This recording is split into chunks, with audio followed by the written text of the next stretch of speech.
This chapter covers the production order quantity problem.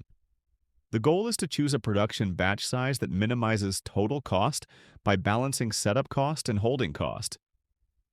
Unlike standard ordering, production replenishes inventory gradually. While production runs, demand is consuming output at the same time, which changes the inventory pattern and reduces the peak inventory level. We consider a tablet production line. The line produces 500 tablets per day, while daily demand is 200. Each production run has a setup cost of $800, holding cost is $2 per tablet per year, and annual demand is 60,000 tablets. The key decision is the production batch size that minimizes total annual cost. POQ differs from EOQ because inventory does not arrive instantaneously. During the production phase, inventory rises at the net rate of production minus demand. That means the maximum inventory is lower than the batch size. This creates a different cost trade-off, and the EOQ formula must be adjusted by a factor that depends on demand rate and production rate. Tier 1 formulates the POQ model. The key feasibility condition is that production rate must exceed demand rate. The decision variable is the production quantity per run.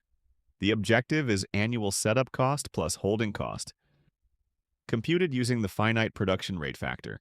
This slide defines the parameters: annual demand, setup cost, holding cost, production rate, and demand rate. In practical terms, setup cost captures downtime and preparation cost, while holding cost captures storage, risk, and capital.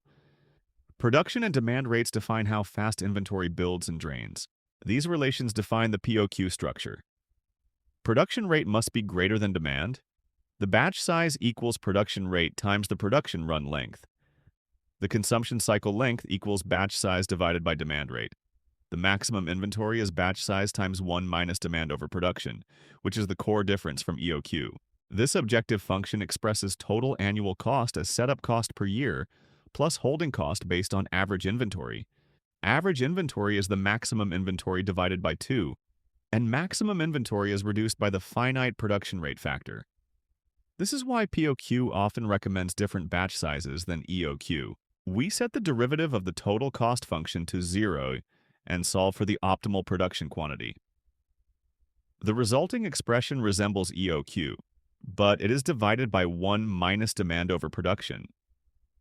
This increases the recommended batch size when production is only moderately faster than demand because inventory builds slowly and peaks are lower. This inventory pattern figure shows the POQ sawtooth.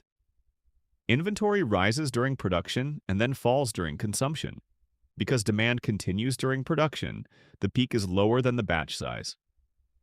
This reduces holding cost relative to EOQ for the same quantity. This slide summarizes the concrete example.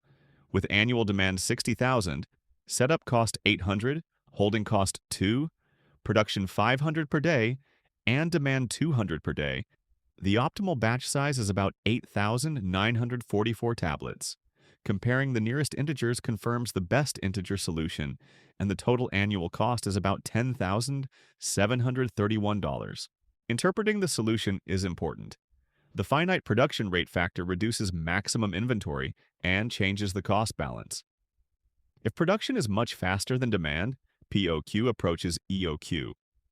If production is only slightly faster than demand, inventory builds slowly and POQ can recommend larger runs because peak inventory remains moderate.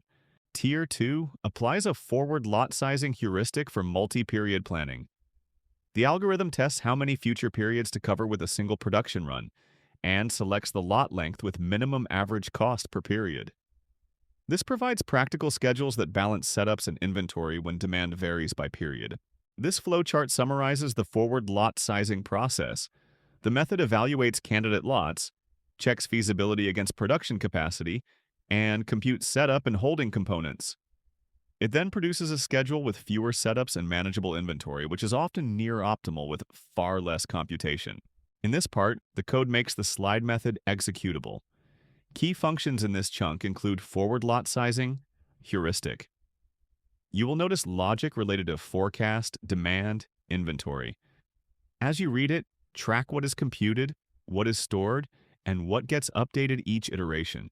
Also check stopping rules and guardrails so iterative logic stays stable and does not drift. A practical check is to print or log a few intermediate quantities so you can verify that the update logic behaves as expected. In this part, the code makes the slide method executable. You will notice logic related to forecast, demand, inventory. As you read it, follow the data flow from inputs to outputs and pay attention to how the state is updated. Also check stopping rules and guardrails so iterative logic stays stable and does not drift. A practical check is to run this section on a tiny test case and confirm intermediate values before scaling up. In this part, you can see the implementation details in action. Key functions in this chunk include calculate POQ metrics. You will notice logic related to forecast, demand, inventory. As you read it, track what is computed, what is stored, and what gets updated each iteration. Also check stopping rules and guardrails so iterative logic stays stable and does not drift. A practical check is to print or log a few intermediate quantities so you can verify that the update logic behaves as expected. In this part, the code makes the slide method executable. You will notice logic related to forecast, demand, inventory. As you read it, focus on the sequence of steps and which variables are carried forward because that is where most implementation bugs hide. Also check stopping rules and guardrails so iterative logic stays stable and does not drift. A practical check is to run this section on a tiny test case and confirm intermediate values before scaling up. In this part, you can see the implementation details in action. You will notice logic related to forecast, demand, inventory. As you read it, follow the data flow from inputs to outputs and pay attention to how the state is updated. Also check stopping rules and guardrails so iterative logic stays stable and does not drift. A practical check is to run this section on a tiny test case and confirm intermediate values before scaling up. This output summarizes a 12-month example where the heuristic produces 4 production runs and a total cost of about $24,680. The schedule uses larger, less frequent runs and yields an average inventory around 2,840 units. The reported result is within about 1.2% of the optimal. Tier 3 introduces a genetic algorithm for multi-product POQ. When multiple products share capacity and setups interact, the search space becomes large. The genetic algorithm encodes schedules as chromosomes, evolves them through selection and mutation, and repairs candidates to satisfy demand and capacity constraints. This figure visualizes the multi-product lot sizing structure. The key challenge is coordinating schedules across products so setups are synchronized and capacity is used efficiently. This is where evolutionary search can outperform greedy heuristics by discovering coordinated patterns that are not obvious from local decisions. In this part, you can see the implementation details in action. The key class visible here is the genetic POQ solver class. Key functions in this chunk include initializer and initialize population. You will notice logic related to demand, inventory, population.